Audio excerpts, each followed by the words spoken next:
జ్యోతిష్ శాస్త్ర పాఠమునకు మీ అందరికీ స్వాగతం. గత వారం మనం జ్యోతిష్యానికి సంబంధించి ప్రశ్నలు, సమాధానాల్ని మనం చూసాం.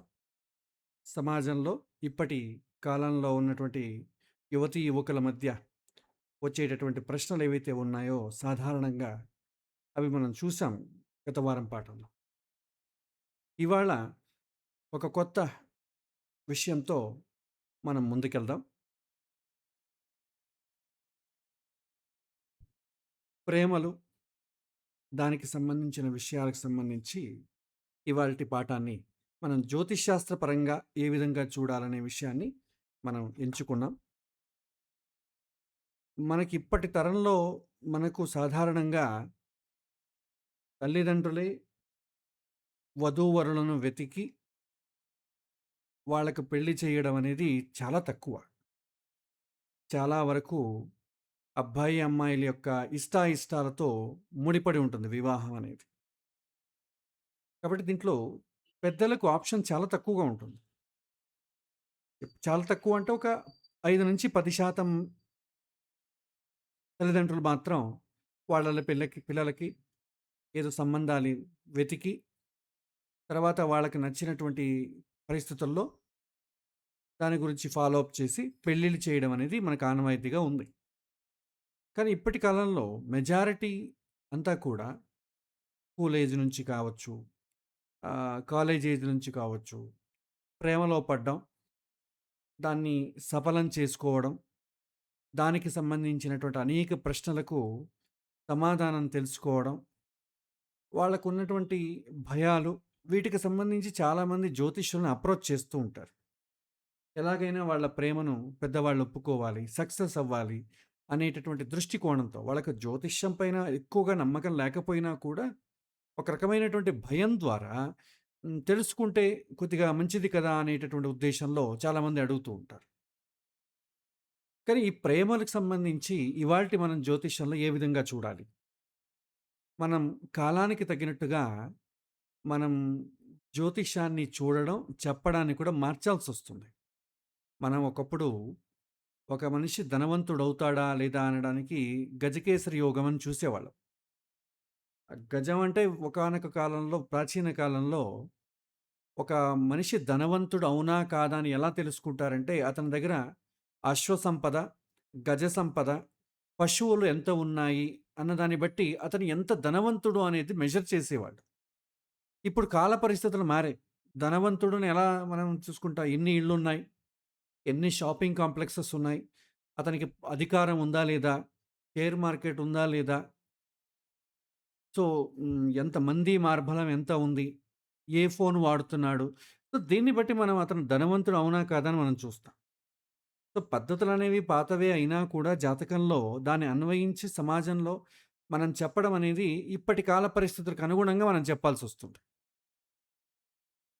సో, అదే విధంగా వివాహ విషయంలో కావచ్చు, ప్రేమలకు సంబంధించిన ప్రశ్నలు కావచ్చు, ఇవాల్టి తరం ఎదుర్కోబోతున్నటువంటి సమస్యలకు అనుగుణంగానే మనం గ్రహాల ద్వారా చూసి వాళ్ళని గైడ్ చేయవలసి ఉంటుంది.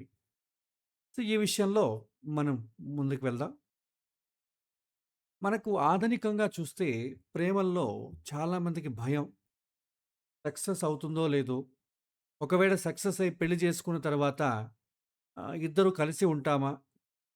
ఏమైనా ఇన్‌సెక్యూరిటీ వస్తుందా? లేకపోతే ఉద్యోగం పైన ఏమైనా ప్రభావం చూపుతుందా? తల్లిదండ్రులు ఒప్పుకుంటారా లేదా? ఇలాంటి ప్రశ్నలు చాలా తలెత్తుతాయి. సో, వాటికి సంబంధించి ఒక్కొక్కటిగా చూద్దాం. సో, చాలా మందిలో వచ్చేటటువంటి ప్రశ్నలు లేకపోతే భయాలు ఏ విధంగా ఉంటాయో మనం చూసుకున్నట్టయితే, మనం ఆధునిక సంబంధాల్లో ఉన్నటువంటి వాస్తవికతను మనం ప్రధానంగా చూద్దాం. మొదటిగా ఇప్పటి జనరేషన్‌లో వచ్చేటటువంటి విద్యార్థులకు, యువతీ యువకులకు వచ్చేటటువంటి ఏంటంటే, ఎమోషనల్ కన్‌ఫ్యూజన్ ఇంక్రీజ్ అవ్వడం. భావోద్వేగానికి సంబంధించిన గందరగోళం చాలా పెరగడం. ఇది సాధారణంగా ఇప్పటి కాలం వారు ఫేస్ చేస్తున్నటువంటి ఇబ్బందులు. సో, ఈ కాలంలో ఏమవుతుంది? యువత తమ భావాల్ని స్పష్టంగా అర్థం చేసుకోలేకపోవడం. నాకు అతను నచ్చాడు, లేకపోతే ఆమె నచ్చింది. ఇది నిజంగా ప్రేమేనా? లేకపోతే ఆకర్షణ? ఒక సందర్భంలో మనం డిజిటల్ యుగంలో ఉన్నాం గాబట్టి, వాళ్ళేమైనా మెసేజ్ మనకి ఇమ్మీడియేట్‌లీ ఇవ్వకపోతే బాధ కలగడం. ఇది నిజంగా ప్రేమేనా?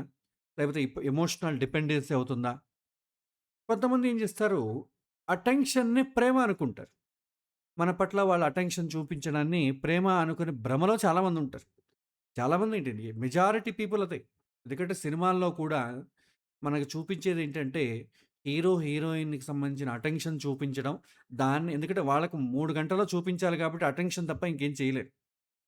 కానీ ఇప్పుడు యువతం ఆ అటెన్షన్ చూపించడమే ప్రేమగా భ్రమిస్తున్నారనమాట చాలామంది.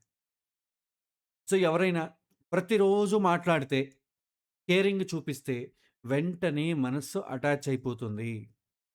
సో, జ్యోతిషపరంగా దీన్ని ఎలా కనెక్ట్ చేసుకోవచ్చు అన్నట్టయితే, చంద్రుడు జాతకంలో బలహీనంగా ఉంటే ఎమోషనల్ క్లారిటీ తగ్గిపోతుంది. వాళ్ళకి అర్థం చేసుకుంటే గుణం ఉండదు. నిజంగా ప్రేమేనా ఇది? లేకపోతే అటాచ్‌మెంటా? వాళ్ళకుండదు. కేరింగ్ అవతల వైపు ఉన్నవాడు చూపించాడనుకోండి, వీళ్ళు అంతటితోనే ఇది ప్రేమ అనుకుని భ్రమలో బతికేస్తారు. ఇక రాహు ప్రభావం. రాహు ప్రభావం ఉన్నా కూడా భ్రమలో ఒక రకమైనటువంటి ఇల్యూషన్ చాలా ఎక్కువైపోతుంది. దీనివల్ల ఎమోషనల్ కన్‌ఫ్యూజన్ పెరుగుతుంది. రెండవది బ్రేకప్. సో, బ్రేకప్ అనేది ఇప్పటి కాలంలో చాలా సహజం. సంబంధాలు త్వరగా విరిగిపోతున్నాయి. సో, ఈ రోజుల్లో ఇలా విరిగిపోవడానికి కారణం ఏంటంటే, సహనం తగ్గిపోవడం. చిన్న మిస్‌అండర్‌స్టాండింగ్స్ కూడా బ్రేకప్స్‌కి కారణమవుతాయి. ఎక్స్‌పెక్టేషన్స్ చాలా పెరిగిపోవడం. ఎమోషనల్ మెచ్యూరిటీ తగ్గిపోవడం. నా మాటే వినాలి అనేటటువంటి ఇగో పెరగడం. ఇవన్నీ కూడా రిలేషన్‌షిప్ నిలవడానికి చాలా ఇబ్బందులు పెడుతున్నాయి. అందుకే రిలేషన్‌షిప్ నిలబడడానికి అట్రాక్షన్ ఒకటే సరిపోదు. దానికి స్టెబిలిటీ కూడా కావాలి. సో, సైకలాజికల్ యాంగిల్‌లో చూస్తే, సో, వెంటనే సంతోషం కావాలి అనేటటువంటి మనస్తత్వం, బాధను భరించే శక్తి తగ్గిపోవడం, ఇవన్నీ కూడా ఈ బ్రేకప్స్‌ని ఎక్కువగా ప్రోబ్ చేస్తుంది. కాబట్టి మన జాతకపరంగా చూసినట్టయితే, శుక్రుడు బలహీనమైన లేకపోతే పాపగ్రహాల సంబంధం ఉన్న, శని బలహీనమైపోయినా, రాహు అనే గ్రహం చాలా ప్రభావవంతంగా ఉన్న, లేకపోతే ఇన్‌స్టేబుల్‌గా ఉన్న, శుభగ్రహాల సంబంధం లేదనుకోండి, అప్పుడు కూడా ఈ బ్రేకప్ టెండెన్సీ పెరుగుతుంది. తర్వాత సోషల్ మీడియా ఇన్‌ఫ్లూయెన్స్ అండి. ఇది మనకు తెలిసిందే. ఈ ప్రభావం ఈ కాలంలో ప్రేమ చాలా వరకు మొబైల్ స్క్రీన్ ద్వారానే నడుస్తూ ఉంటుంది. పుట్టడం గానీ, నడవడం కానీ, చివరికి ఎండ్ అవ్వడం కానీ అన్నీ మనకు మొబైల్ స్క్రీన్ పైనే. ఇన్‌స్టాగ్రాము, వాట్సాపు, స్నాప్‌చాటు ఈ దీని ద్వారానే మనకు అటాచ్‌మెంట్ ఎక్కువ. ఆన్‌లైన్ ఇంటిమెసీ అనేది చాలా వేగంగా పెరిగిపోతుంది. ఫేక్ ఇమేజెస్ క్రియేట్ చేయడం చాలా సులభమైనటువంటి కాలం ఇప్పుడు. కాబట్టి టైపింగ్ కెమిస్ట్రీ అనేది రియల్ లైఫ్ కంపాటబిలిటీ కాదు. ఇది double life tendency, seen zoned, blocked culture, ఇతర కపుల్స్‌తో పోల్చుకోవడం. దీనివల్ల సమస్యలు మరింత జటిలమవుతాయన్నమాట. ఇప్పుడున్నటువంటి ఈ సోషల్ మీడియా అట్రాక్షన్ వీటన్నిటికి కూడా జాతకపరంగా తీసుకున్నట్టయితే, రాహువే ప్రధాన కారణమవుతాడు. భ్రమ, ఇల్యూషన్, వర్చువల్ రియాలిటీ, భ్రమ వీటికి రాహు కారకుడు. తర్వాత సోషల్ నెట్వర్కింగ్ అంతా కూడా 11వ ఇంటిని చూస్తాం. 11వ ఇంటికి రాహు సంబంధం వచ్చినా, 11వ ఇంటికి శుభ సంబంధం లేకపోయినా, మన చుట్టూ ఉన్నటువంటి నెట్వర్క్ ఎలా ఉంటుందంటే మనలాగే ఉంటది. డిజిటల్‌తో మనం ఎలా ఉంటామో వాళ్ళు అలాగే ఉంటారు. సో, దీనివల్ల మనకు సమస్యలు అనుభవం తక్కువుంటుంది. క్లారిటీ తక్కువుంటుంది. ఒక రకంగా బ్లాకేజ్ టెండెన్సీ కలుగుతుంది. తర్వాత ఇన్‌స్టంట్ అట్రాక్షన్ కల్చర్ అంటాం. తక్షణంగా ఆకర్షణ సంస్కృతి. త్వరగా ఆకర్షితులైపోవడం. ఈ కాలంలో పేషెన్స్ తగ్గిపోయి, ఇన్‌స్టంట్ ఎమోషనల్ ఎక్సైట్‌మెంట్ పెరిగిపోయింది. త్వరగా సంతోషం కావాలి. అంత టైం ఎవరు ఓర్చుకునేటటువంటి స్థితి లేదు. పాతకాలంలో ఉన్నట్టు మన పాత సినిమాలు చూస్తుంటాం. 'ఎన్టీ రామారావు', 'నాగేశ్వరు' ఇంకా అంత వెనక్కి కాకపోయినా 'చిరంజీవి', 'బాలకృష్ణ' ఇలాంటి సమయంలో చూసినా కూడా వాళ్ళ ప్రేమలు ఫలించడానికి చాలా సమయం పడుతుంది. మొదట అమ్మాయిని చూస్తాడు. రోజు పా వ వె వాళ్ళ ఆమె చూడడంతోనే కొన్ని నెలలు గడిచిపోతాయి. మాట్లాడడంతో సంవత్సరాలు గడిచిపోతాయి. చివరిగా ఎప్పుడో ఎక్స్‌ప్రెస్ చేయడం. ఎప్పుడో సినిమా ఎండ్ కార్డ్ అప్పుడు వాడు ఎక్స్‌ప్రెస్ చేయడం. లాస్ట్ చివరి 5 నిమిషాల్లో పెళ్లి జరగడం. ఒక చిన్న ఫైటు, పెళ్లి జరగడం. ఇలా ఉంటుందనమాట. ఇప్పుడు అలా లేదు. మొదటి రీల్‌లోని చూడడం, మాట్లాడడం, ప్రేమను ఎక్స్‌ప్రెస్ చేయడం, పార్కుల వెంట తిరగడం మొదటి రీల్‌లో అయిపోతుంది. తర్వాత వాళ్ళిద్దరి మధ్య మిస్‌కమ్యూనికేషన్ అవన్నీ దాన్నంతా కూడా మిగిలిన రీల్స్‌తో చూపిస్తారు. కొత్త ప్రేమ సినిమాలు ఎలా వస్తాయి? పాత సినిమాలని దీంట్లో ఉన్న సీన్ దాంట్లో, దాంట్లో ఉన్న సీన్ దీంట్లో కలిపేస్తేనే కొత్త సినిమాలు ఏర్పడతాయి. ప్రేమలు అలా ఎలా ఉంటాయి? కాబట్టి ఇప్పటి కాలంలో లుక్స్ చూపులు కలవడాన్ని వెంటనే ఆకర్షణ కలుగుతుందనమాట. చూపులు కలవడంతోనే కరిగిపోతుంది. సో, కొన్ని రోజుల్లోనే I cannot live without you. నువ్వు లేకుండా నేను బతకలేను. రిలేషన్‌షిప్ త్వరగా స్టార్ట్ అయిపోతుంది. అంతే త్వరగా బ్రేకప్ కూడా అయిపోతుంది. అంటే ల్యాక్ ఆఫ్ పేషెన్స్. ఇక్కడ అట్రాక్షన్ అనేది చాలా సడెన్‌గా వస్తుందండి. అకస్మాత్తుగా వస్తుంది. లవ్ అనేది నెమ్మదిగా పెరుగుతుంది. ఈ రెండిటికి చాలా డిఫరెన్స్ ఉంది. అట్రాక్షన్ అనేది మీకు ఎక్సైట్‌మెంట్ ఇస్తుంది. ప్రేమ అనేది నిజమైనటువంటి ప్రేమ అనేది స్టెబిలిటీ ఇస్తుంది. అట్రాక్షన్ అనేది మిమ్మల్ని ఎమోషనల్‌గా చాలా ఉత్సాహంగా చూసుకుంటుంది. లవ్ అనేది ఒకరినొకరు అర్థం చేసుకోవడం పైన ఆధారపడి ఉంటుంది. కాబట్టి ఈ రెండిటికి చాలా తేడా ఉంది. మనకు చాలామంది వ్యక్తులను అర్థం చేసుకోకుండా కేవలం చూపులు చూపులు కలుసుకోవడం, మాట్లాడడం, ఒకరిపైన ఒకరు అటెన్షన్ చూపడాన్ని ప్రేమ అనుకునే భ్రమలో బతుకుతున్నటువంటి యువతరం ఉన్నటువంటి సమాజంలో మనం ఉన్నాం. జ్యోతిష్యపరంగా చూస్తే కుజుడు, శుక్రుడు ఈ రెండిద్దరు కలిసారనుకోండి, సంబంధం ఏర్పడిందనుకోండి, ఇన్‌స్టంట్ ఇన్‌స్టెన్స్ అట్రాక్షన్. త్వరగా అట్రాక్షన్ వస్తుంది. రాహు అయితే సడెన్ అబ్సెషన్ అంటాం. మీకు అబ్సెషన్ అంటే చాలామందికి తెలిసుంటుందని నేను అనుకుంటున్నాను. అయినా ఒక తెలియని వాళ్ళకి అర్థం చెప్తాను. ఒక మనోవైజ్ఞానిక దృష్టిలో చూస్తే అబ్సెషన్ అంటే ఒక వ్యక్తి, ఒక ఆలోచన, ఒక సంబంధం లేదా ఒక భావన పట్ల మనస్సు అతిగా అంటిపెట్టుకొని ఉండడం. దీన్ని అబ్సెషన్ అంటాం. మళ్ళీ మళ్ళీ అదే కావాలనుకోవడం. అదే వ్యక్తి గురించి పదే పదే ఆలోచించడం. మనస్సుని కంట్రోల్ చేసుకోకుండా పోవడం. ఎమోషనల్ బ్యాలెన్స్‌ని కోల్పోవడం. మనం కొన్ని ఉదాహరణలతో చెప్పినట్టయితే ఇప్పుడు చాలా మందికి అర్థమవుతుంది. రోజుకు 50 సార్లు మన ఫోన్ చెక్ చేసుకుంటాం. ఏమైనా మెసేజ్ వచ్చిందా? ఏ మెసేజ్ వచ్చిందా అని. రిప్లై రాకపోతే ఏమవుతుంది? యాంగ్జైటీ బాగా పెరిగిపోతుందండి. కంటిన్యూయస్‌లీ ఆన్‌లైన్ స్టేటస్‌లు చెక్ చేస్తూ ఉండడం. తన పని పైన కాన్సంట్రేషన్ చెయ్యలేకపోవడం. ఇవన్నీ మనం చూస్తూనే ఉంటాం గదా! ఒకప్పుడైతే సెల్ ఫోన్‌లు లేవు. ఇప్పుడు సెల్ ఫోన్‌లొచ్చాయి కాబట్టి, ఎప్పుడు అది టింగ్ అని వాట్సాప్ కొట్టుకుంటుందని చూస్తాం. మెసేజ్ వచ్చిందా లేదా? ఎందుకింత డిలే అవుతోంది? స్టేటస్‌లేమో ఆన్‌లైన్ అని చూపిస్తోంది. కానీ నాకైతే ఇంకా రిప్లై రావట్లేదు. బ్లూ టిక్స్ వచ్చాయి. అన్నీ ఎందుకు రిప్లై రావట్లేదు? ఎందుకు ఇంకా మెసేజ్ చూసుకున్నా కూడా రిప్లై రాలేదు? ఈ రకమైనటువంటి యాంక్సైటీ పెరుగుతున్నటువంటి సమాజం ఇది. ఇది సాధారణ అఫెక్షన్ కాదు. దీన్నేమంటామంటే అబ్సెషన్ అంటాము. సో, హెల్తీ లవ్‌కి, అబ్సెషన్‌కి ఉన్నటువంటి డిఫరెన్స్ మనం చూసినట్టయితే, నిజమైనటువంటి ప్రేమ అనేది గౌరవంతో ఉంటుంది. అబ్సెషన్ అనేది కంట్రోల్ చేయాలనేటటువంటి ప్రయత్నంతో ఉంటుంది. నిజమైనటువంటి ప్రేమ శాంతినిస్తే, ఈ అబ్సెషన్ అనేది యాంగ్జైటీ బాగా పెంచేస్తుంది. నిరీక్షణ బాగా పెరుగుతుంది. హెల్తీ లవ్‌లో ట్రస్ట్ ఉంటుంది. అబ్సెషన్‌లో భయం ఉంటుంది. ఎక్కడైతే కోల్పోతామేమోనో భయం. ఏమై ఉంటుందో ఏమో? ఎందుకివ్వలేదు? అని తనను తానే చెక్ చేసుకోవడం. ఇలా భయం ఉంటుంది. హెల్తీ లవ్ అనేది ఫ్రీడమ్ ఇస్తుంది. అబ్సెషన్ అనేది పొసెసివ్‌నెస్ ఇస్తుంది. ఒక రకమైనటువంటి బంధనం. నాదే, నాకే దక్కాలనేటటువంటి నేచర్ పెరిగిపోతుంది. హెల్తీ లవ్ వల్ల మెచ్యూరిటీ పెరుగుతుంది. అబ్సెషన్ వల్ల ఎమోషనల్ ఇంబాలెన్స్ అవుతుంది. సో, ఇది చాలా ఇబ్బందికరమైనదనమాట. కాబట్టి అబ్సెషన్‌లో ఉన్నప్పుడు మనస్సేం జేస్తుంది, రిపీటెడ్‌లీ అదే ఆలోచన వద్దకొస్తుంది.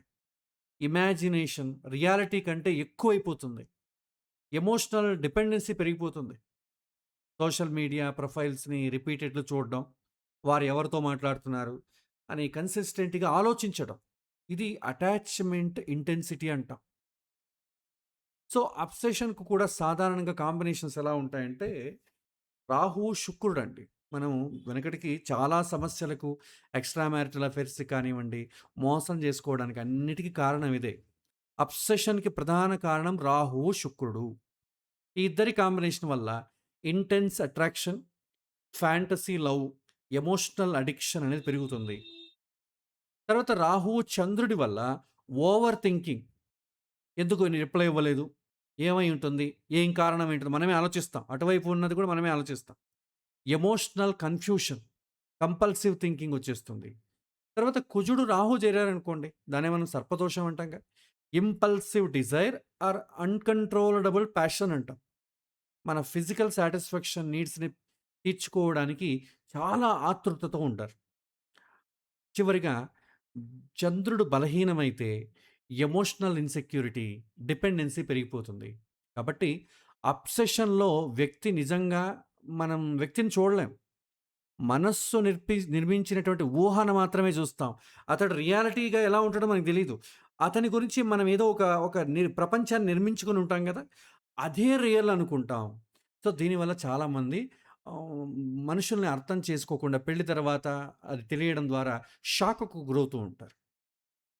కాబట్టి ప్రేమ అనేది మనశ్శాంతినిస్తే, అబ్సెషన్ అనేది మనస్సుని రెస్ట్‌లెస్ చేస్తుంది. మనం సినిమాలో చూస్తుంటాం గదా! ప్రేమ ప్రేమ పుట్టిందనుకోండి, మొదట ఆకలి వేయదు, నిలబడిన చోట నిలబడకపోవడం, కూర్చున్న చోట కూర్చునకపోవడం, నిద్ర రాకపోవడం, ఆకలి వేయకపోవడం, అదే థాట్స్ ఉంటాయన్నమాట. దీన్ని ప్రేమ అనరండి. అది అట్రాక్షన్ కన్నా చాలా పెద్దది. దాన్ని అబ్సెషన్ అంటాం మనం. తర్వాత ఎవరికైనా ఒక రకంగా కోల్పోతామో అనేమో అనే భయం పెరిగే కొద్దీ ఏమవుతుందంటే అటాచ్‌మెంట్ అబ్సెషన్‌గా మారిపోతుంది. ఇది చాలా కన్‌ఫ్యూషనల్‌గా ఉంటుంది. ఇది మంచిది కాదు. తర్వాత ఫియర్ ఆఫ్ లోన్‌లీనెస్, ఒంటరితనం భయం. చాలామంది ప్రేమ కోసం కాదండి. ప్రేమించడం అనేది ఒక రకంగా ఆహ్, స్ సపోర్ట్ కోసం కాదు. వాళ్ళ ఒంటరితనాన్ని తప్పించుకోవడానికి రిలేషన్‌షిప్‌లోకెళ్తారు చాలామంది. ఒంటరితనంగా ఉంటే యాంగ్జైటీ, ఎవరో ఒకరు ఉండాలనేటువంటి భావన, ఎమోషనల్ డిపెండెన్సీ పెరగడం. కొన్నిసార్లు వ్యక్తిని ప్రేమించడం కాదు, వారు ఇస్తున్నటువంటి అటెన్షన్‌ని ప్రేమిస్తారు. ఎప్పుడైతే అటెన్షన్ పోయిందో ప్రేమించడం మానేస్తారు. అది నిజమైనటువంటి ప్రేమ కాదు. సో, సైకలాజికల్‌గా మనం చూసుకుంటే లో సెల్ఫ్ వర్తినెస్, ఎమోషనల్‌గా ఎంప్టీనెస్, ఎమోషన్స్ లేకపోవడం, నీడ్ ఫర్ వాలిడేషన్. ఇదంతా ఎందుకు జరుగుతాయంటే జాతకంలో చంద్రుడు బలహీనమైన, శని ఎమోషనల్‌గా ఐసోలేట్ అయిన, ద్వాదశాధిపతి ద్వాదశ స్థానం ఏదైతే ఉందో పాపగ్రహాలతో నిండిపోయిన, ఇది ఈ ఫియర్ ఆఫ్ లోన్‌లీనెస్ అనేదొస్తుంది. తర్వాత చివరిగా వాలిడేషన్ త్రూ రిలేషన్‌షిప్ అంటాం. సంబంధాల ద్వారా సెల్ఫ్ వర్తినెస్ వెతకడం. కొంతమంది ఇలా భావిస్తారు. ఎవరైనా నన్ను ప్రేమిస్తేనే నేను విలువైన వాడిని. నన్ను ప్రేమించారనుకోండి, నేను చాలా వర్తీ పర్సన్, సమాజంలో ఒక రకంగా వాల్యుబుల్ పర్సన్ అంటాం. ప్రేమ లేదనుకోండి, అయ్యో! నన్నెవరు ప్రేమించట్లేదు. అసలు నాకు వాల్యూనే లేదేమో! ఈ విధంగా చాలామంది భావిస్తారు. సో, రిలేషన్‌షిప్స్ స్టేటస్ ద్వారానే హ్యాపీనెస్ కొలవడం. లైక్సు, కామెంట్సు, అటెన్షను ఇవేమవుతాయి, సెల్ఫ్ కాన్ఫిడెన్స్‌గా మారిపోతాయి. ఎక్కువ మంది లైక్స్ చేస్తే నేను మంచి పోస్ట్ పెట్టినట్టు. ఎక్కువ మంది నన్ను ఇష్టపడితే నేను చాలా సమాజంలో వాల్యుబుల్ పర్సన్ అన్నట్టు అర్థం. ఎందుకంటే మంచి విషయాలను చాలామంది లైక్ చేయరు. అంత మాత్రం చేత అది వర్త్ అనిపించుకోకపోదు. సో, కాలం అనేది మారిపోయిందనమాట. కాబట్టి సెల్ఫ్ రెస్పెక్ట్ అనేది రిలేషన్‌షిప్ పైన ఆధారపడకూడదు. ఎక్స్‌టర్నల్ వాలిడేషన్, అడిక్షన్, ఇన్‌సెక్యూరిటీ ఇవన్నీ మంచిది కావు. సో, జ్యోతిషపరంగా రాహు అనేది క్రావింగ్ అటెన్షన్ అంటాం. ఒకవేళ శుక్రుడు బలహీన పడిపోతే డిపెండెన్సీ ఎక్కువ అవ్వడం జరుగుతుంది. కాబట్టి ప్రతి ఆకర్షణ ప్రేమ కాదు. మనం ఎలా ఎక్స్‌ప్లెయిన్ చేయాలి? మన పిల్లలకి కావచ్చు, మన ఫ్రెండ్స్‌కి కావచ్చు, బంధువులకు కావచ్చు, మనల్ని ఎవరైనా అడగడానికి వస్తారో వాళ్ళకి చెప్పాలి మనం. కేవలం గ్రహాలు చూసి ఇలా ఉంటుంది, అలా ఉంటుంది చెప్పడం కాదు. ఎడ్యుకేట్ చేయాల్సొస్తుంది.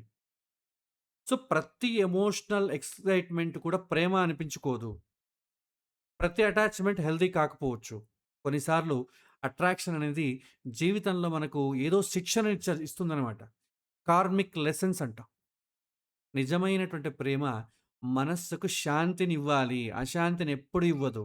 అశాంతినిస్తోంది, మనం భయపడుతున్నాం, బాధపడుతున్నాం అంటే మనం సరైనటువంటి రూట్‌లో లేదు. అది ప్రేమ కాదని మనం భావించాలి. సో, కాబట్టి ఆకర్షణ కళ్ళతో మొదలవుతుందండి. కానీ నిజమైనటువంటి ప్రేమ వ్యక్తిత్వాన్ని అర్థం చేసుకున్న తర్వాత మాత్రమే పెరుగుతుంది. ఇది మనం ఇప్పటి సమాజంలో మన పిల్లలకి చెప్పాలి. ఒకరిని కోల్పోతామేమో అనేది భయం అనేది ప్రేమ కాదండి అది. వారి మేలు కోరేటటువంటి మనసే నిజమైనటువంటి ప్రేమ.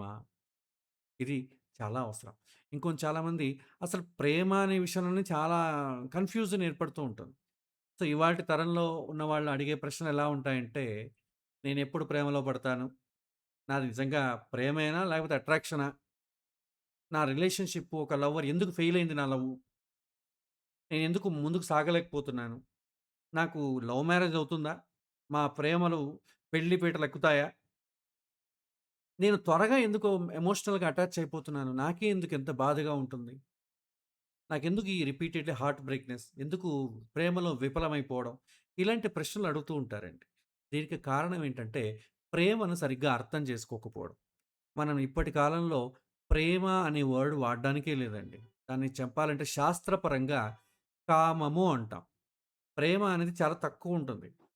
తల్లి ప్రేమ అనేది త్యాగాన్ని కోరుకుంటుందండి. తల్లి, తండ్రి, గురువు లేకపోతే మనల్ని నిజంగా వ్యక్తిత్వాన్ని చూసి ప్రేమిస్తారు చూడండి. వాళ్ళలో ప్రేమ ఉంటుంది. సడన్ అటెన్షన్ కోసమో, ఎక్సైట్‌మెంట్ కోసమో, సెల్ఫ్ వర్తినెస్ పెంచడం కోసమో, స్టేటస్ పెంచడం కోసమో, టైమ్ పాస్ కోసమో, లోన్‌లీనెస్ నుంచి తప్పించుకోవడం కోసమో ఉన్నటువంటి అట్రాక్షన్స్ అన్నీ కూడా, సంబంధాలన్నీ కూడా ప్రేమలు కావు. అది ఆ ప్రేమలు కాదని దాన్నే మనం భ్రమలో వెళ్ళామనుకోండి, పెళ్ళే వరకు బానే ఉంటది. పెళ్ళయిన తర్వాత బయటకొస్తది. అది ప్రేమ కాదు అట్రాక్షన్ అని. అప్పుడేమవుతుంది, మనం చాలా తప్పు చేశాం. అతనేమో అనుకున్నాను. అతను నిజంగా ఇంత మోసం చేస్తాడని అనుకోలేదు. నిజంగా అతను మోసం చేయడం కాదు, మనల్ని మనమే మోసం చేసుకుంటాం చాలా వరకు. సో, జ్యోతిష్య దృష్టిలో మనం చూద్దాం.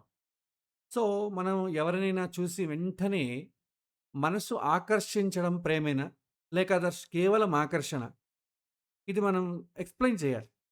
ఆకర్షణ అనేది ఎలా ఉంటుందంటే, అది ప్రారంభమయ్యేది కళ్ళ ద్వారా అండి. కళ్ళ ద్వారా ప్రారంభమవుతుంది.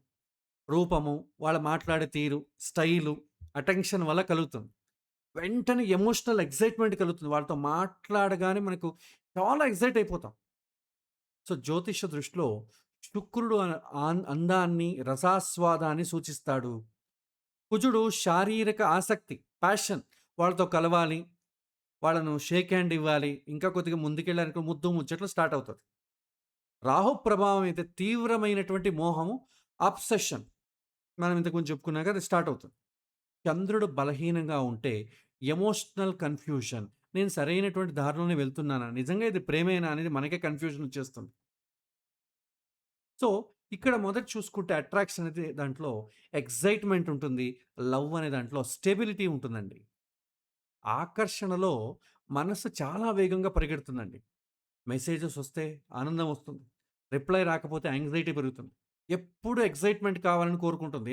ఇది అట్రాక్షన్ అనేది. కానీ నిజమైనటువంటి ప్రేమ మనశ్శాంతినిస్తుంది. ఇన్‌సెక్యూరిటీని తగ్గిస్తుంది. ట్రస్ట్‌ని పెంచుతుంది. విశ్వాసాన్ని పెంచుతుందండి. స్టెబిలిటీని పెంచేస్తుంది. కాబట్టి రాహు ప్రభావం పెరిగితే ఎక్సైట్‌మెంట్ పెరుగుతుంది. శని ప్రభావం పెరిగితే స్టెబిలిటీ, మెచ్యూరిటీ పెరుగుతుంది.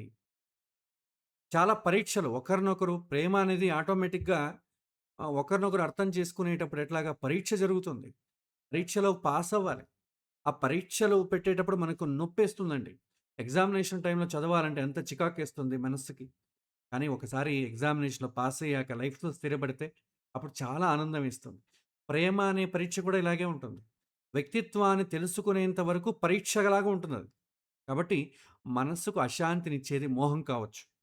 కానీ శాంతినిచ్చేది మాత్రం ప్రేమ. ఇక్కడ ఇంక రెండవది possession. Possession versus understanding. Possession అనేది అట్రాక్షన్ కిందకొస్తుందండి. అర్థం చేసుకోవడం అనేది ప్రేమ కిందకొస్తుంది. ఆకర్షణలో ఉంటే ఏమవుతుంది? అతడు, ఆమె నాదే కావాలి. కంట్రోల్ చేయాలనే భావన. జెలసీనెస్ చాలా ఎక్కువుంటది. నాకు దక్కాల్సింది ఆమెకి వాడికి దక్కింది. ఎట్లాగైనా విడగొట్టాలి. నాకే దక్కాలి. సో, ఈ విధంగా స్టార్ట్ అవుతుంది. ఉన్మాదం అంటాం. కానీ వ్యక్తిని అర్థం చేసుకోవాలనేటటువంటి ప్రయత్నం, వారికి స్వేచ్ఛనివ్వడం ఇవన్నీ కూడా ప్రేమ కిందికొస్తాయి. రాహువు, శుక్రుడు చేరితే పొసెసివ్‌నెస్ పెరిగిపోతుందండి. నాకే కావాలి, నాకే దక్కాలి, నాకు దక్కనిది ఇంకెవరికీ దక్కకూడదు. అదే చంద్రుడు బలంగా, శుభంగా ఉన్నట్టయితే ఎంపతి అండ్ అండర్‌స్టాండింగ్ ఉంటుంది. తర్వాత ఫిజికల్ వర్సెస్ ఎమోషనల్ మెచ్యూరిటీ అంటాం. ఫిజికల్ ఫోకస్ అనేది అట్రాక్షన్ అండి. ఎమోషనల్ మెచ్యూరిటీ అనేది ప్రేమ. ఆకర్షణలో ఎక్కువగా ఏ విధంగా ఉంటుందంటే రూపము, బాడీ లాంగ్వేజు, ఫిజికల్‌గా ఒక్కరొకరు దగ్గరవ్వడం. ఇప్పుడు ఇది కాలంలో చాలా ఎక్కువ. ఒక్కసారి చూస్తాం, మెసేజ్ చేస్తాం, నెక్స్ట్ డే కలుస్తాం, చెయ్యి చెయ్యి కలుసుకుంటుంది. భుజాలు భుజాలు రాసుకుంటాయి. నెక్స్ట్ 1 వీక్‌లోనే ఓయో రూమ్‌లో తేలుతారు. తర్వాత ఇమ్మీడియేట్‌లీ బ్రేకప్. అంత ఫాస్ట్‌గా ఉంది Gen Z generation. So, physical need బాగా పెరిగిపోవడం. కానీ ప్రేమ అనేది వ్యక్తిత్వాన్ని తీసుకుంటుంది. మనస్సు, వాల్యూసు, ధార్మికత వాటిని గమనిస్తుంది. అతని యొక్క గుణాలేంటని చూస్తుంది. సో, ఫిజికల్ ప్యాషన్‌కి కారణకుడు కుజుడు. శారీరకమైనటువంటి తపన. అదే గురువు మెచ్యూరిటీని, రిలేషన్‌షిప్‌లో వ్యక్తిత్వాన్ని సూచిస్తుంది. తర్వాత చాలామంది కన్‌ఫ్యూజ్ అయ్యేది టెంపరరీ వర్సెస్ రెస్పాన్సిబిలిటీ. అట్రాక్షన్ అనేది టెంపరరీ. లవ్ అనేది రెస్పాన్సిబిలిటీ. ఆకర్షణ అనేది పరిస్థితులు మారితే తగ్గిపోతుందండి. మూడ్ ఆధారితంగా ఉంటుంది. వాడితో అటెన్షన్‌గా బాగున్నాడనుకోండి, ప్రేమ చాలా సక్సెస్‌ఫుల్‌గా ఎళ్తుంది. ఏదైనా చికాకు 2 మాటలు అన్నాడనుకోండి, వాట్సాప్ బ్లాక్ చేయడాలు, వానితో మాట్లాడకపోవడాలు, సైలెంట్ మోడ్‌లో పెట్టడాలు, నంబర్ బ్లాక్ చేయడాలు స్టార్ట్ అవుతాయి. ఇవన్నీ మూడ్ ఆధారితంగా ఉండేటటువంటి ప్రేమలు. ఇదన్నీ ఆకర్షణలంతా కూడా. కానీ నిజమైనటువంటి ప్రేమ బాధ్యత తెలుసుకుంటుంది. కష్టకాలంలో కూడా నిలబడుతుంది. కాబట్టి రాహు అనేవాడు సడెన్‌గా స్టార్ట్ చేస్తాడు ప్రేమని, సడెన్‌గా ముగించేస్తాడు. శని కమిట్మెంట్ ప్లస్ రెస్పాన్సిబిలిటీ. ప్రారంభంలో మీకు చికాకులు కలిగించినా కూడా చాలా బలమైనటువంటి ప్రేమ ఉంటుంది. ఇద్దరు లవర్స్ ఉంటారనుకోండి. ఒకరినొకరు మిస్‌అండర్‌స్టాండింగ్ చేసుకుంటారు. ఆ రోజు నుంచి మాట్లాడి నీ మొహం నాకు చూపించదు ఇద్దరు అనుకుంటారు వెళ్ళిపోతారు. తర్వాత తమ తప్పును తెలుసుకుంటారు. అయ్యో! నేనే తప్పు అర్థం చేసుకున్నానేమో, అనవసరంగా తిట్టేశాను. మళ్ళీ ఒకటవుతారు. అంటే ఏంటి? అలా ఒకసారి మిస్‌అండర్‌స్టాండింగ్ చేసుకోవడం వల్ల సెకండ్ టైమ్ ప్రేమ అనేది చాలా బలపడుతుంది. అలాగా నంబర్ ఆఫ్ టైమ్స్ ఒకరినొకరు మిస్‌కమ్యూనికేట్ చేసుకోవడం, దాన్ని ఓవర్‌కమ్ చేయడం, ఒకరినొకరు అర్థం చేసుకోవడం. ఇది పోతూ పోతూ ఏమవుతుందంటే స్ట్రాంగ్ ప్రేమగా మారిపోతుంది. కానీ ఇనిషియల్లీ దుఃఖం ఏర్పడుతుంది. అలా ఒకరినొకరు చికాకు పడడం, మిస్‌కమ్యూనికేషన్ అవ్వడం వల్ల దుఃఖం. కానీ అది స్టాండర్డ్‌గా నిలుస్తుంది. ఇది శని సూచించేది. కమిట్మెంటు రెస్పాన్సిబిలిటీని పెంచుతుంది. సో, సంతోషంలో తోడుండడమే సులభం. కానీ కష్టంలో కూడా నిలబడాలి కదా! అదే ప్రేమ. తర్వాత డిపెండెన్సీ వర్సెస్ ఫ్రీడమ్. అట్రాక్షన్ అనేది ఒక రకమైనటువంటి డిపెండెన్సీ అండి. లవ్ అనేది ఫ్రీడమ్. ఆకర్షణలో ఉన్నప్పుడు నువ్వు లేక నేను బ్రతకలేను అంటాం. ఎమోషనల్ డిపెండెన్సీ కోల్పోతామేమో అనే భయం. కానీ నిజమైనటువంటి ప్రేమ ఎలా ఉంటుందంటే పరస్పరం ఎదగాలి, పరస్పరం గౌరవం ఇచ్చిపుచ్చుకోవాలి. స్వేచ్ఛ. బలహీనమైనటువంటి చంద్రుడు ఉంటే డిపెండెన్సీ పెరుగుతుంది. కేతువు డిటాచ్‌మెంట్ లెసన్స్ ఇస్తుంది. గురువు బ్యాలెన్స్‌డ్ విజ్డమ్ ఇస్తుంది. కాబట్టి మనం ఎడ్యుకేట్ చేయాల్సినప్పుడు ఏం చేయాలంటే, జాతకంలో కేవలం శుక్రుడిని చూసి ప్రేమను మనం నిర్ణయించలేము. చంద్రుడు ఎమోషనల్ స్టెబిలిటీని సూచిస్తాడు. గురువు ధార్మికతను సూచిస్తాడు. శని కమిట్మెంట్‌ని సూచిస్తాడు. రాహు ఒక రకమైనటువంటి భ్రమ, ఇల్యూషన్ సూచిస్తాడు. కుజుడు ప్యాషన్‌ని సూచిస్తాడు. ఇవన్నీ కలిసి రిలేషన్‌షిప్ క్వాలిటీని నిర్మిస్తాయి. ఇది మనం అర్థం చేసుకోవాలి. ఆకర్షణ అనేది మనసును ఉద్రేకపరుస్తుంది. కానీ ప్రేమ అనేది మనస్సుని పరిపక్వం చేస్తుంది. మోహం అనేది వ్యక్తిని సొంతం చేసుకోవాలని చూస్తుంది. ప్రేమ అనేది వ్యక్తిని మేలు కోరుకుంటుంది. నాకే దక్కాలని లేదు. వాళ్ళు బాగుంటే చాలు. అందుకే త్యాగాన్ని బయిస్తుంది అంటాం. తర్వాత నెక్స్ట్ జాతకంలో ఏ భావాలు చూడాలండి? మన ప్రేమ అన్న విషయానికొస్తే ఏమేమి చూడాలి? మనం జాతకంలో చూస్తే జాతకంలో కేవలం వివాహం అనేది మాత్రమే సప్తమ స్థానం. సప్తమ భావాన్ని మాత్రమే చూసి సంబంధాలను అర్థం చేసుకోలేం మనము. ఇద్దరి మధ్య ప్రేమ, ఆకర్షణ, వివాహము, రహస్య సంబంధాలు వీటన్నిటికి వేరు వేరు హౌసెస్‌ని చూస్తాం. ప్రేమ అనే వర్డ్ వచ్చిందనుకోండి, దానికి ముఖ్యమైనటువంటి ఇల్లు ఏదంటే పంచమ స్థానం అండి. రొమాన్సు, అట్రాక్షన్, ఎమోషనల్ ఎక్సైట్‌మెంటు ఇవన్నీ కూడా పంచమ భావం ద్వారా తెలుస్తుంది. పంచమ భావం ఏమేమి సూచిస్తుంది? ప్రేమ ఎప్పుడు ప్రారంభమవుతుంది? Crush, emotional attraction, dating tendency, romantic thinking ఇవన్నీ కూడా పంచమ స్థానం అండి. ఎవరినైనా చూసినప్పుడు మనసులో కలిగేటటువంటి స్పెషల్ ఫీలింగ్ ఉంటుంది చూసారా? పంచమ భావంతో సంబంధం కలిగి ఉంటుంది. చెప్తాం కదా! ఒక అమ్మాయిని చూడగానే మనకు గుండెలో ఒక రకమైనటువంటి గంట కొట్టాలి. అది పంచమ భావం ద్వారా మనకెట్లా ఇదవుతుంది. రోజు కాలేజీలో చూస్తుంటాడు ఆ అమ్మాయిని పెద్దగా ఫీలింగ్ ఏం కలగదు. ఎప్పుడైతే పంచమ స్థానం దశ, పంచమ స్థానంలో ఉన్నటువంటి గ్రహ దశ స్టార్ట్ అవుతుందో, వీడికేమవుతుంది ప్రత్యేకమైనటువంటి ఫీలింగ్స్ కలుగుతాయి ఆ అమ్మాయిని చూడగానే, లేకపోతే ఆ అబ్బాయిని చూడగానే. ఏదో ముందు రోజు ఒక సినిమాని చూసొచ్చుంటాడు. ఆ సినిమాలో ఉన్నటువంటి హీరోలో పరకాయ ప్రవేశం చేస్తాడు. ఆ హీరో, హీరోయిన్‌తో ముద్దు, ముచ్చట్లు పెట్టుకుంటుంటే వీడు అనుభవిస్తున్నట్లు ఫీలవుతాడు. ఆ హీరోయిన్ ముఖం ఏ విధంగా ఉందో ఇతని చుట్టుపక్కలో గాని, కాలేజీలో గాని అలాంటి ఫేస్ ఉన్నటువంటి హీరోయిన్‌ని చూసాడనుకోండి, ఆల్రెడీ హీరోలో పరకాయ ప్రవేశం చేసి అనుభవించి ఉంటాడు గదా! అదే ఇక్కడ కోరుకుంటాడతను. సో, ప్రేమ అనేది గంట కొడతది. అది పంచమ స్థానము. మనస్సులో కలిగేటటువంటి స్పెషల్ ఫీలింగ్ పంచమ స్థానంతో మనం చూస్తామనమాట. పంచమ భావం మనసులోనిటువంటి రసానుభూతిని సూచిస్తుంది. ఇక సప్తమ స్థానం చూస్తే వివాహము, కమిట్మెంట్ అండి. సప్తమ భావం వివాహము, life partner, commitment, long term రిలేషన్‌షిప్‌ని సూచిస్తుంది. పంచమ భావం ప్రేమ ప్రారంభాన్ని చూపిస్తే, సప్తమ భావం ఏం చేస్తుంది? రిలేషన్‌షిప్ నిలబడుతుందా లేదా అని సూచిస్తుంది. కాబట్టి పంచమ భావం ఆకర్షణ సూచిస్తుంది. సప్తమ భావం బాధ్యతను సూచిస్తుంది. వాళ్ళిద్దరూ ఒకటవ్వాలి, జీవితాంతం ఒకరినొకరు కలిసి జీవితాన్ని, పిల్లల్ని చూసుకోవాలనుకోండి అప్పుడు సప్తమ స్థానం. లేదు బాధ్యతలు అవన్నీ ఏం అక్కర్లేదు. ఇప్పుడే ఎందుకు పెళ్లి. పెళ్ళంటేనే బాధ్యత. పంచమ స్థానం అంటే ఓన్లీ లవ్, అట్రాక్షన్ అంతే. తర్వాత అష్టమ భావం అండి. అష్టమ భావం కూడా మీకు లవ్‌ని సూచిస్తుంది. చాలామందిది లవ్ ఎలా ఉంటుందంటే సీక్రెట్‌గా ఉంటాయి. Secret emotions, hidden relationships. అది పబ్లిక్‌గా చెప్పుకోవడానికి ఇష్టపడ్డు. కానీ లోలోపలే ప్రేమిస్తూ ఉంటాడు. అలాంటి హౌసెస్‌ని ఎయిత్ హౌస్‌తో చూస్తాం. అష్టమ స్థానం సీక్రెసీ, డీప్ ఇంటిమసీ అంటాం. Hidden emotions, secret affairs, psychological transformation. Extra marital affairs అనేవి ఉన్నాయి చూసారా? అవన్నీ కూడా అష్టమ సంబంధానికొస్తాయి. సీక్రెట్‌గా ఉంటాయి. చాలా ప్రేమ ఎక్స్‌ప్రెస్ చేస్తాడు. కానీ పబ్లిక్‌గా చెప్పడు. ఒక్కొక్కరు ఇద్దరు, ముగ్గురు ప్రేమిస్తుంటారు కదా! వీళ్ళకి తెలియకుండా వాళ్ళకి, వాళ్ళకి తెలియకుండా వీళ్ళకి. లేదా పెళ్లి ఒకరితో, ప్రేమ ఒకరితో. లేకపోతే ప్రేమించి తర్వాత పెళ్లి వేరే వాళ్ళతో చేసుకోవడం. తర్వాత పెళ్లి చేసుకున్న తర్వాత మళ్ళీ కొత్తగా ప్రేమించడం. సీక్రెట్ అఫైర్స్ నడుస్తుంటాయి కదా! అవన్నీ కూడా ఎయిత్ హౌస్. దాన్ని కూడా మనం లవ్వే అంటాం. లవ్ కాదు. అట్రాక్షన్ అంటాం. శాస్త్రీయ లౌకిక పదంలో లవ్ అని అంటాం. బట్ శాస్త్రపరంగా దాన్ని కామం అనే అంటాం. కానీ మనం ఈ సమాజంలో లవ్ అనే వర్డ్ వాడుతుంటారు కాబట్టి నేను అదే వర్డ్‌నే వాడతాను. లేకపోతే మీరు కన్‌ఫ్యూజ్ అవుతారు.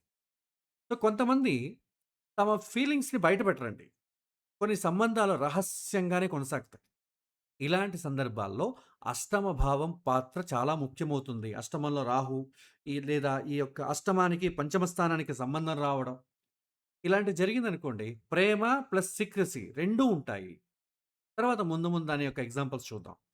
తర్వాత 11 ఇల్లండి. డిజైర్ ఫుల్‌ఫిల్‌మెంట్ అంటాం. కోరికలు నెరవేరడం. ప్రేమించారు గదా! ప్రేమ నెరవేరాలిగా. సోషల్ సర్కిల్, ఫ్రెండ్‌షిప్స్ ఈ యొక్క రిలేషన్‌షిప్‌గా మారడం. ఇవన్నీ కూడా 11 ఇల్లు సూచిస్తుంది. మనసులోనిటువంటి కోరిక ఫలించేటటువంటి భావమే ఏకాదశి భావం. తర్వాత చివరిగా 12 ఇల్లు బెడ్ కంఫర్ట్స్, బెడ్ ప్లెజర్స్ అంటాం. Fantasy, private pleasure, fantasy, escapism, bed comforts ఇవన్నీ కూడా 12 కిందకొస్తాయి. పడక సుఖం. ఈ భావం మనస్సులో ఉన్నటువంటి హిడెన్ డిజైర్స్‌ని సూచిస్తుంది. ఇతను ఏ విధమైనటువంటి కోరికలతో ఉంటాడు అనేది 12వ ఇంటి ద్వారా మనం అర్థం చేసుకోవచ్చు. సామాన్యంగా మనం చెప్పడానికి కష్టంగా ఉంటుంది గానీ, అది కూడా అవకాశం ఉంది.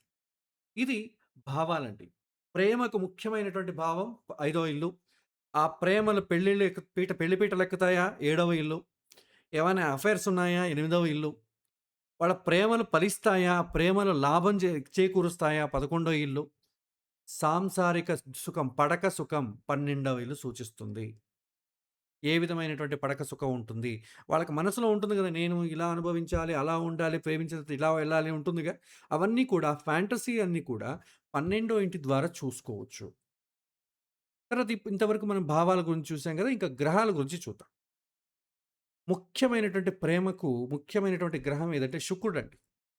శుక్రుడి పాత్ర చాలా ముఖ్యం. ప్రేమ విషయాల్లో జాతకంలో ఉన్నటువంటి ప్రధాన గ్రహం ఏంటంటే శుక్రుడండి. శుక్రుడు ఏం సూచిస్తాడు? ప్రేమ, అందం, romance, attraction, pleasure, relationship, happiness సూచిస్తాడు. శుక్రుడు బలంగా ఉన్నాడనుకోండి జాతకంలో. బలంగా ఉండడం అంటే శుభగ్రహాల సంబంధం రావాలి. హ్మ్.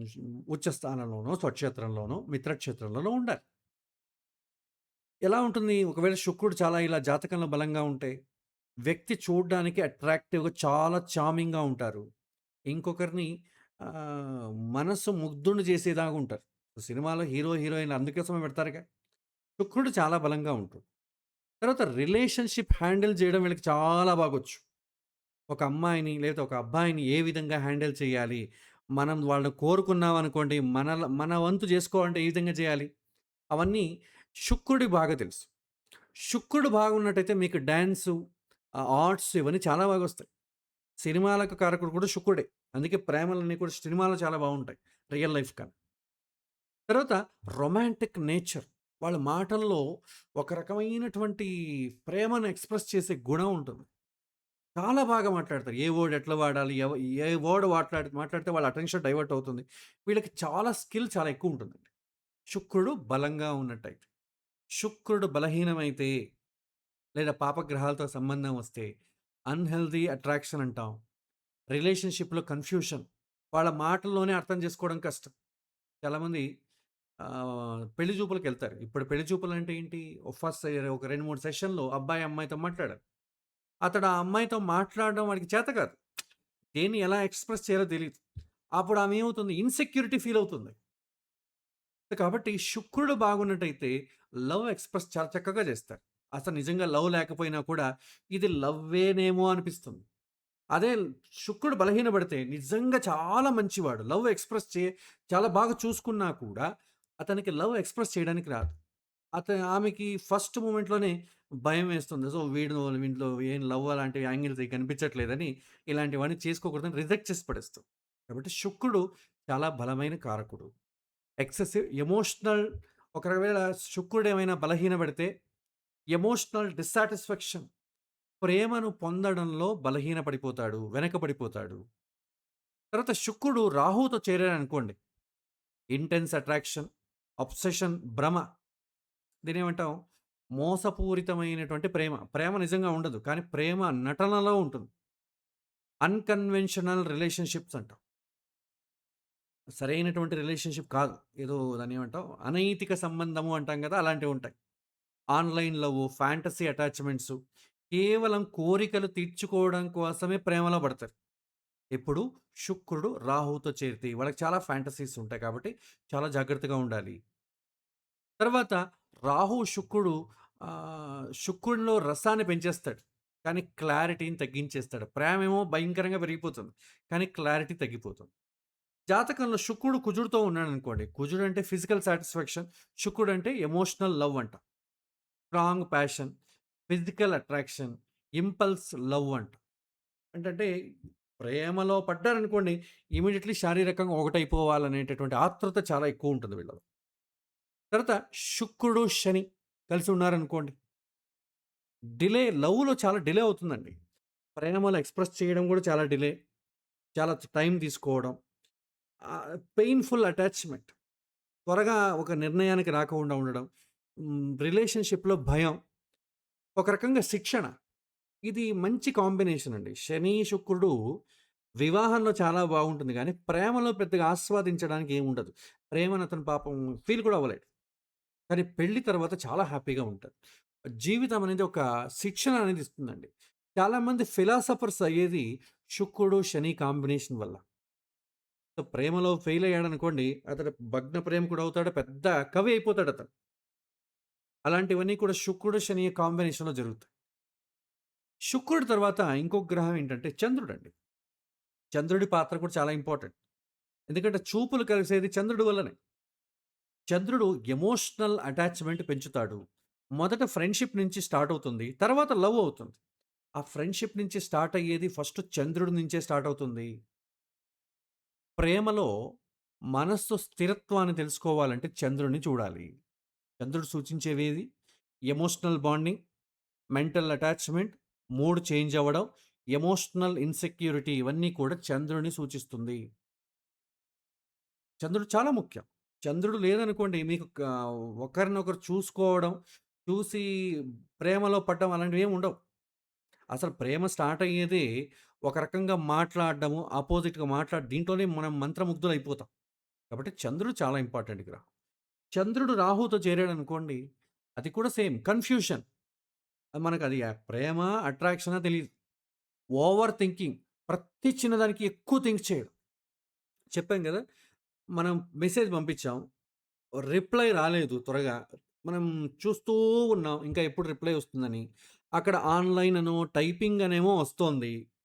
కానీ ఎంతసేపటికి మెసేజ్ రావట్లేదు. ఏమనుకుంటాం? Over thinking. సో, నేను కాకుండా నా అంత ఇంపార్టెంట్‌గా వేరే వాడికి మెసేజ్ చేయాల్సింది ఏముంది? Something wrong. సో, ఇదేదో పక్క దెయ్యమేమో వేరే వాడితో చేస్తుందంటే నేనంటే ప్రేమ లేదు. ఇట్లాగే అతను కథ బిల్డ్ చేసుకుంటూ వెళ్ళిపోతాడు. Over thinking. ఎమోషనల్ ఇల్యూషన్ ఒక రకంగా భ్రమ. ఇది ప్రేమే కాదనుకోవడం. ఒక్కోసారి నిజం ప్రేమ కాకపోతే దాన్ని ప్రేమ అనుకోవడం. Obsession thoughts. ప్రతి దానికి ఎక్సైట్ అయిపోవడం. ఇవన్నీ కలుగుతాయి. ఎప్పుడు చంద్రుడు రాహుతో కలిస్తే. ప్రేమలో ఇది మంచిది కాదు. మిస్‌కమ్యూనికేషన్, మిస్‌అండర్‌స్టాండింగ్ బాగా పెంచేస్తుంది. తర్వాత చంద్రుడు శనితో కలిస్తే ఎమోషనల్ లోన్‌లీనెస్. 2 రోజులు ప్రేమించుకున్నారనుకోండి, 5 రోజులు మౌనంగా ఉండడం. ఒకరినొకరు అర్థం చేసుకోకుండా గొడవ పడడం. Fear of rejection, sadness in relationship. నాకు అనుకూలంగా అతను మాట్లాడలేదు. ఆమెకు అనుకూలంగా నేను మాట్లాడలేదు. బట్ ప్రేమ ఉంటుంది. కానీ కన్వే చేయడంలో చాలా ఇబ్బంది పడుతుంటారు. తర్వాత ఒకవేళ చంద్రుడు బలహీనమైతే ఎమోషనల్ డిపెండెన్సీ పెరిగిపోతుంది. ఇన్‌సెక్యూరిటీ పెరిగిపోతుంది. మూడ్ త్వరగా చేంజ్ అయిపోతూ ఉంటుంది. కాబట్టి చంద్రుడు బలహీనమైన చాలా కష్టమే. ప్రేమలో స్టెబిలిటీ ఉండదు. ఇవాళ ప్రేమిస్తాడు. నెక్స్ట్ డే ఇన్‌సెక్యూరిటీ స్టార్ట్ అవుతుంది. ఏదో కారణం చేత కలుసుకోవాలనుకున్న చోట కలుసుకోలేదు. అప్పటికే అతనికి చాలా భయమేస్తుంది అతనికి. ఇలాగే పెళ్లి తర్వాత కూడా ఇలాగే చేస్తే ఏం చేయాలి అనేటువంటి భయం స్టార్ట్ అవుతుంది. కాబట్టి చంద్రుడు బలహీనంగా ఉంటే మనస్సు మనస్సు బయట ప్రేమ పైన ఎక్కువ ఆధారపడుతుంది. ఎవరైనా సరే ప్రేమ పంచాలని చూసుకుంటూ ఉంటుంది. అది లేకపోతే జీవితంలో వర్త్ లేదు నేను. అంత వాల్యుబుల్ పర్సన్ కాదు. నేను ఎవరికీ అక్కర్లేదు అనేటటువంటి ఫీలింగ్స్ కలుగుతాయి. తర్వాత నెక్స్ట్ ఇంపార్టెంట్ గ్రహం రాహు అండి. ఇది మోహానికి కారకుడు. ఈ మోడ్రన్ లవ్ అనేదంతా కూడా రాహు పైన ఆధారపడి ఉంటుంది. ఈ కాలంలో మనకు తెలుసు డిజిటల్ రిలేషన్‌షిప్‌లో రాహు పాత్ర చాలా ఎక్కువగా ఉంటుంది. మొదట సూచించేదేంటి? Obsession. Too much of attraction. అంటే ఆమె లేకపోతే నేను లేను. ఆమెనే మళ్ళీ తలుచుకుంటూ ఉండడం, జరిగిన ఇన్సిడెంట్సే తలుచుకుంటూ ఉండడం, పదే పదే ఫోనులు చూసుకోవడం, మెసేజ్‌లు చూసుకోవడం, ఇలాంటివన్నీ బాగా పెరిగిపోతాయి. వేరేవన్నీ కూడా ఇన్ఫీరియర్ అనిపిస్తుంది. ప్రేమ ఒక్కటి తప్ప ఇంకేమి అక్కర్లేదు జీవితంలో. అన్నిటిని వదిలేస్తాడు. అది చాలా కష్టం. తర్వాత సడెన్ అట్రాక్షన్ అండి. చూడగానే ప్రేమించేయడం చాలామంది. చూడగానే ఏం చూసి ప్రేమిస్తారు? ఫిజికల్ బాడీనో, ముఖానో చూసి ప్రేమిస్తారు. దానివల్ల ఏమవుతుంది? అది ప్రేమ కాదది. అట్రాక్షను, కామం అది. కామం అనేది సడెన్‌గా స్టార్ట్ అవుతుందండి. తర్వాత ఆన్‌లైన్ రిలేషన్‌షిప్స్, అన్‌కన్వెన్షనల్ లవ్. అసలు లవ్ చెయ్యదగిన వాళ్ళు అవునా? కాదా? అని కూడా తెలుసుకోరు. కేవలం ఫిజికల్ సాటిస్ఫాక్షన్ కోసమో, లేదు ఎవరో ఒకరు కావాలంతే అనుకోవడము. ఇది అన్‌కన్వెన్షనల్ లవ్ అంటారు. వాళ్ళకి పెద్ద, చిన్న ఇవన్నీ ఏం తేడాలుండవు. ఒక రిలేషన్‌షిప్ వీళ్ళు మన బంధువులవుతారా? మన రిలిజియనేనా? మన క్యాస్టేనా? అవన్నీ ఏం ఉండదండి. అందుకే ఎక్స్‌ట్రా మ్యారిటల్ అఫైర్సు, తర్వాత ఇంటర్ రిలిజియన్, ఇంటర్ క్యాస్ట్ మ్యారేజ్‌లంతా కూడా రాహువే కారకుడు. వీటన్నిటికి అతీతంగా ప్రేమిస్తాడతను. అసలు వ్యక్తిత్వం గూడా అవసరం లేదు. ఇంక వ్యక్తిత్వం అవసరం లేకుండా, మతము అవసరం లేకుండా, ఇంక దేన్ని చూసి ప్రేమిస్తారు? ఫిజికల్ నీడ్ అంతే. సో, దాన్ని ఫ్యాంటసీ కనెక్షన్ అంటాం. సీక్రెట్‌గా జరుగుతుంది. తర్వాత సీక్రెట్‌గా జరిగిన తర్వాత ఎక్కడో ఒక చోట అది ముందుకెళ్ళడమో, లేకపోతే బ్రేకప్ అవ్వడమో జరుగుతుంది. కాబట్టి మోడర్న్ వేలో మనం ఎక్స్‌ప్లెయిన్ చేయాలంటే social media attachment, late night chatting addictions, virtual emotional bonding ఇవన్నిటికి కూడా రాహు ప్రధాన కారకుడు. కాబట్టి రాహు అనేది క్లారిటీ కంటే ముందుగా మనకు ఇంటెన్సిటీని పెంచేస్తుంది. మొదట ఏం చేస్తుంది? ఎక్సైట్‌మెంట్ బాగా ఇచ్చేస్తుంది. ఆ ప్రేమలో మాట్లాడడము, కలవడంలో ఉన్నటువంటి ఎక్సైట్‌మెంటు పెళ్లి తర్వాత ఉండదండి. అన్నీ ప్రేమ ఏజ్‌లోనే అయిపోతాయి. పెళ్లి తర్వాత బోర్‌డమ్ అయిపోతుంది. అసలు చాలా వరకు పెళ్ళిళ్ళకి ముందే అన్ని రకాలటువంటి ఫిజికల్ నీడ్స్ తీర్చేసుకుంటారు. ఇంక పెళ్లయిన తర్వాత ఏముంటుంది? బోర్ కొడుతుంది. ఆ బోర్‌లో ఏమవుతుంది? ఇద్దరు కూడా చెరో రిలేషన్‌షిప్‌ని కొత్తగా స్టార్ట్ చేస్తారు. ఇది రాహు ప్రభావం వల్ల జరిగేవన్నమాట. ఎమోషనల్ రష్ తర్వాత రియాలిటీ కనిపించడం ప్రారంభమవుతుంది బయటకొచ్చిన తర్వాత. అంటే రాహువు ఈ ప్రేమలకు, ఇల్లీగల్ అఫైర్స్‌కి, ఈ త్వరగా ప్రేమించడం, త్వరగా వదిలేయడం దీనికన్నిటికి కూడా రాహువు కారకుడు. తర్వాత నెక్స్ట్ కుజుడండి.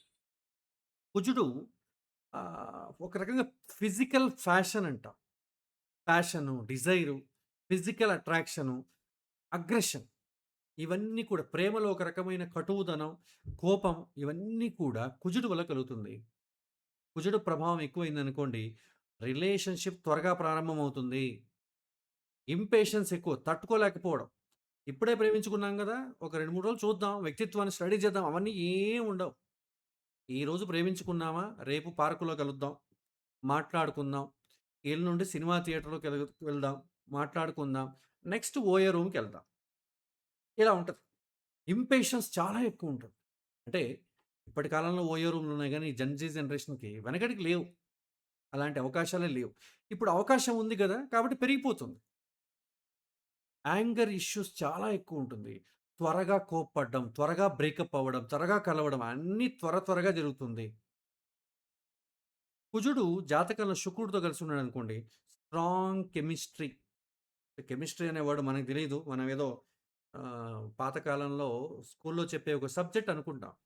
ఇప్పుడున్నటువంటి జెన్‌జీ జనరేషన్‌లో కానీ, వీళ్ళు కెమిస్ట్రీ అంటేనే వేరే దానికి వాడతారు. ప్రేమకి వాడతారు. స్ట్రాంగ్ కెమిస్ట్రీ వర్కౌట్ అవ్వడం, ఇంటెన్స్ అట్రాక్షన్, ఫిజికల్ ప్యాషన్ శారీరకంగా కోరికలు తీర్చుకునేటటువంటి తపన వీళ్ళలో చాలా ఎక్కువుంటుంది. ఇప్పుడు కుజుడు, శుక్రుడితో సంబంధం ఏర్పడితే ఇంపల్సివ్ రిలేషన్‌షిప్ అంటాం. కుజుడు ప్రభావం వల్ల క్విక్ ఎమోషనల్‌గా డెసిషన్ తీసుకోవడం, సడెన్‌గా ప్రపోజల్స్, ఫాస్ట్ అటాచ్‌మెంట్స్ జరుగుతాయి. అన్నీ సడెన్‌గానే ఉంటాయి. కోపం గూడా సడెన్‌గా వస్తుంది.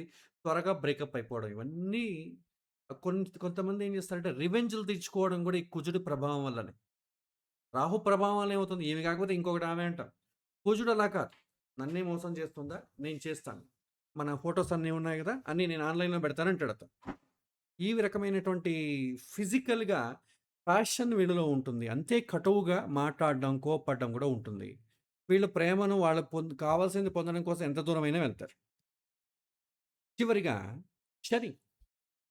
శని కర్మ సంబంధాన్ని సూచిస్తాడండి. సో, ప్రారంభంలో ఎలా చెప్పొచ్చంటే శని రిలేషన్‌షిప్‌లో పరీక్షలు పెడతాడు. డిలే. ప్రేమను ఎక్స్‌ప్రెస్ చేయడం డిలే. ప్రతి దానికి వెయిట్ చేయడం. ఎమోషనల్‌గా పెయిన్ ఉంటుంది. ఎందుకంటే మనమిద్దరం రేపు కలుద్దాం అంటారు. నో, నో నేను అలాంటే కలవను. మా ఇంట్లో అది ఉంటుంది, ఇది ఉంటుంది. ఇప్పుడే వద్దు. మనం పెళ్లి వరకు ఆగుదాం.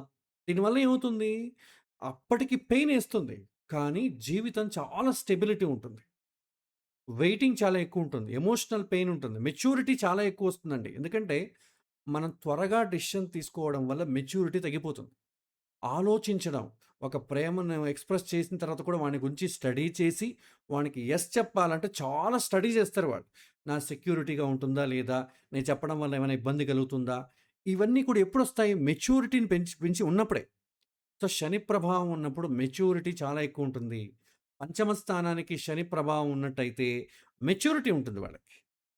ఒక రకంగా ప్రేమలో విఫలమైన, ప్రేమలో చిన్నపాటి గొడవలొచ్చినా కూడా అది జీవితంలో ఒక లెసన్ లాంటిది. ఇప్పుడు ఒక ప్రేమ ఉంది, బ్రేకప్ అయింది. ఆ బ్రేకప్ అవ్వడం వల్ల వాడికి ఒక లెసన్ ఒస్తుంది. నెక్స్ట్ టైమ్ అలాంటి మిస్టేక్ మళ్ళీ చేయడు. ఒక అతనికి ఒక మెచ్యూరిటీని పెంచుతుంది. ఇది శని వల్ల జరిగేది. శని ప్రభావం ఉంటే ఏమవుతుంది? లవ్ ఆలస్యం అవుతుంది. ప్రారంభంలో మిస్‌అండర్‌స్టాండింగ్స్ ఒస్తాయి. ఎందుకంటే వీళ్ళు చెప్పింది వాళ్ళు ఒప్పుకోరు, వాళ్ళు చెప్పింది వీళ్ళు ఒప్పుకోరు. పెళ్లయిన తర్వాత జరిగితే చాలా కష్టం. పెళ్ళికి ముందు జరిగితే మంచిదే. మిస్‌అండర్‌స్టాండింగ్ వల్ల ఒకరినొకరు అర్థం చేసుకోవడానికి అవకాశం వస్తుంది. ఒకవేళ అర్థం కాలేదనుకోండి మానేస్తాం. హ్యాపీనే గదా! ఇంకొకరు మంచి మనస్తత్వాలు తెలిసిన వాళ్ళని పెళ్లి చేసుకుంటాం.